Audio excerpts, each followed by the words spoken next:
Hello বন্ধুরা, তোমরা সব কে কেমন আছো? আমি আজকে একটু ভালোই আছি। কালকে আমার খুব মাথার যন্ত্রণা হয়েছিল। আজকে অনেকটা ভালো আছি মাথার যন্ত্রণা থেকে। মাজার ব্যথা ট্যাথা আছে, কিন্তু মাথা হলে তো ওঠা যায় না। তো আজকে সোনালির রান্নাঘরে দেখো কি রান্না করছি। এই যে সুজি দিয়ে একটা ডো তৈরি করে নিচ্ছি। সুজির রুটি তৈরি করব। আমার ছেলে এসছে আর তরকা করব। যতটা সুজি তার ডবল জল দিয়ে এই জলটা মধ্যে লবণ দিয়ে ভালো করে ফুটিয়ে নিয়েছি। ফুটিয়ে নিয়ে সুজিটা দিয়ে এটা একটা ডো তৈরি করে নিচ্ছি।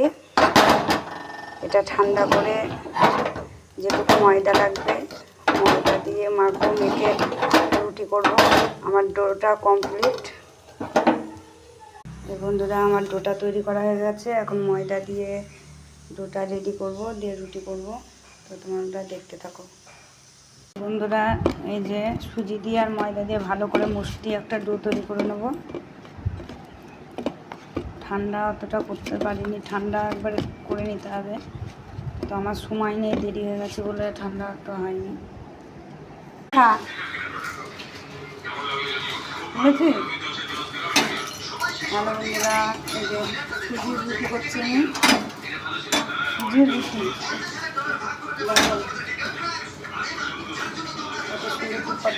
করছে,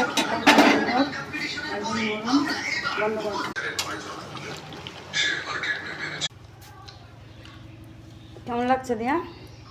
ভালো লাগছে। হ্যালো বন্ধুরা, দেখো আমার মেয়ে আজকে রুটি ফিনিশ করেছে। একদম নরম তুলতুলে। কারণ আমার মেয়ে রুটি খায় না, দুধ রুটি ছাড়া। তো আজকে তরকা আর সুজির রুটি, কোনোদিন রুটি খেতে চায় না, আজকে চেয়ে খেলো। এটা আগেরটা খাওয়া হয়ে গেছে, আবার নিয়ে খেলো।